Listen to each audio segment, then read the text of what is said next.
শাকসবজির ভিতরে মিষ্টি কুমড়া আমাদের অন্যরকম একটা সবজি। এটা আমাদের শরীরের অনেক উপকারে লাগে। তো আজকে আমি চিংড়ি মাছ দিয়ে মিষ্টি কুমড়ার অসাধারণ একটা রেসিপি নিয়ে আসছি আপনাদের মাঝে। তো চলুন শুরু করি আজকের রেসিপিটি। হ্যালো বন্ধুরা, আসসালামু আলাইকুম ওয়া রাহমাতুল্লাহি ওয়া বারাকাতুহু। কেমন আছেন সবাই? আশা করি সবাই আল্লাহর রহমতে অনেক ভালো আছেন।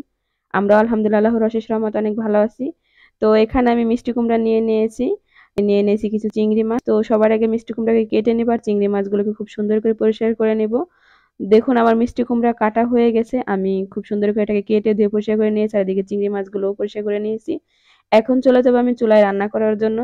তো চুলায় একটা প্যান বসাই দিয়েছি। এখানে আমি দিয়ে দেবো পরিমাণ মতো তেল। তেলটা যখন গরম হয়ে আসবে তখন আমি দিয়ে দেবো একটু বেশি পরিমাণ পেঁয়াজ কুচি। তো পেঁয়াজ কুচিটাকে আমি হালকা করে একটু ভেজে নেব। তো এই সাথে আমি এখানে আরো দিয়ে দেবো কিছুটা রসুন কুচি। মিষ্টি কুমড়া কিন্তু রসুনটা দিতে হবে। রসুন দিলে কিন্তু মিষ্টি কুমড়ার স্বাদ আরো বেশি বেড়ে যায়। তো মিষ্টি কুমড়ার ভিতরে রসুন কিন্তু মিস করাই যাবে না। তো রসুন এবং পেঁয়াজটাকে আমি খুব সুন্দর করে একটু ভেজে নেব। দেখুন ভাজা আমার হয়ে গেছে। এখানে আমি এখন দিয়ে দেব আদা এবং রসুন বাটা। তো এটা যারা আপনারা পছন্দ করেন না তারা স্কিপ করতে পারেন। তো আমি এখানে ১ চামচ পরিমাণ দিয়ে দিলাম। এখন আমি খুব সুন্দর করে একটু ভেজে নেব।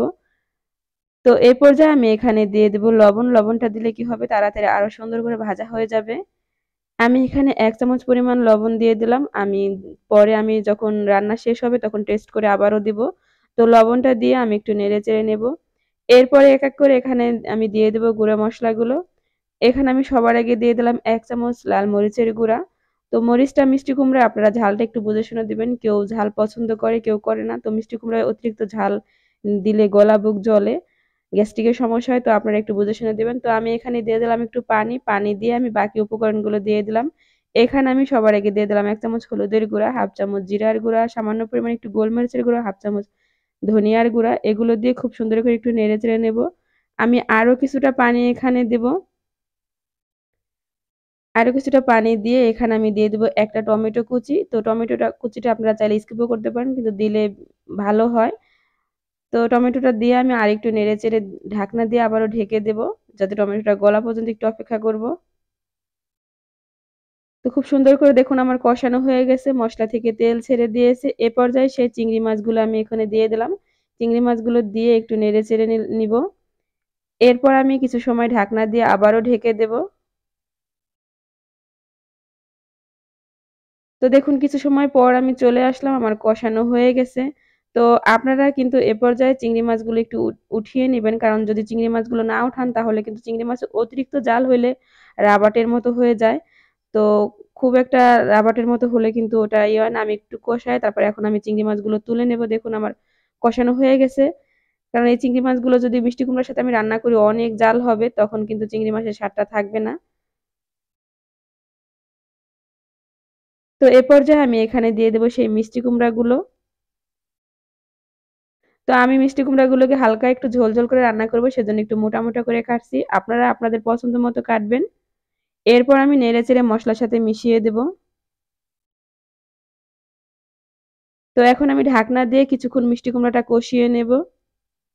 মিষ্টি কুমড়া সেদ্ধ হতে কিন্তু খুব সময় লাগে না, আমরা জানি। তো দেখুন আমি আরো কিছুক্ষণ কষানোর পর একটু ঢাকনা দিয়ে ঢেকে প্রায় ৫ মিনিটের মতো কষাইছি। এখন আমি একটু নেড়েচেড়ে দিব। এখানে আমি এখন ঝোলের পানিটা দিয়ে দেব। কষানো প্রায় শেষ। তো আপনারা আপনাদের পছন্দ মতো, যারা ঝোল না খান তারা অল্প পানি দিবেন, কারণ মিষ্টি কুমড়া অতিরিক্ত পানি দিলে কিন্তু গলে যাবে। আর যারা একটু ঝোল খাবেন আমার মতো, তারা এতটুকু পরিমাণ পানি দিলেই হয়ে যাবে। এখন আমি ঢাকনা দিয়ে ঢেকে দেব যাতে ফুটে ওঠা পর্যন্ত। তো দেখুন আমার এটা ফুটে উঠেছে ঝোলটা। এখন আমি একটু নেড়ে চেড়ে এখানে আমি সেই চিংড়ি মাছগুলো এখন আমি দিয়ে দেবো, কারণ মিষ্টি কুমড়াগুলো প্রায় আমার হাফ সেদ্ধ হয়ে গেছে। হাফ সেদ্ধ বলতে ৮০% সেদ্ধ হয়ে গেছে। এখন আমি দিয়ে দেবো চিংড়ি মাছগুলো।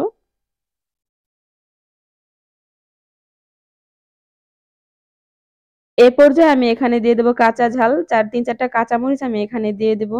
কাঁচামরিচটা দিলে কি হবে, সুন্দর একটা ফ্লেভারও বের হবে, খেতেও মজা হবে। আরো কিছুটা ধনিয়া পাতা উপর থেকে আমি দিয়ে দেবো। এরপর আমি ঢাকনা দিয়ে এটাকে আমি প্রায় ৫-১০ মিনিটের মতো রান্না করব। তো দেখুন আমার রান্নাটা ফাইনালি একদম রেডি হয়ে গেছে। আমি এখন চুলার জালটা অফ করে দেব। এতটুকু পরিমাণ ঝোল আমি রাখবো। তো ফিরে আসছি একদম পরিবেশন করার পর। ততক্ষণ আমার সাথেই থাকুন। তো বন্ধুরা দেখুন ফাইনালি এটা আমার একদম রেডি হয়ে গেছে। আমি এটাকে পরিবেশন করে নিয়েছি। দেখুন দেখতে কতটা সুন্দর হয়েছে মিষ্টি কুমড়ার এই রেসিপিটা আপনারা যারা এখনো ট্রাই করেন নাই একবার হলো ট্রাই করুন। মিষ্টি কুমড়া কিন্তু ইলিশ মাছ, চিংড়ি মাছ যেকোনো মাছের সাথে রান্না করলেই কিন্তু মজা হয়। তো ভিডিওটা এই পর্যায়ে যারা আসছেন একটা লাইক দেন নাই, প্লিজ একটা লাইক দিবেন। আর চ্যানেল নতুন হলে কিন্তু অবশ্যই সাবস্ক্রাইব করবেন। আর অলরেডি যারা সাবস্ক্রাইব করেছেন তাদেরকে অসংখ্য অসংখ্য ধন্যবাদ। সবাই ভালো থাকবেন, সুস্থ থাকবেন। আজকের মতো এখানেই বিদায় নিলাম। আসসালামু আলাইকুম ওয়া রাহমাতুল্লাহি ওয়া বারাকাতুহু।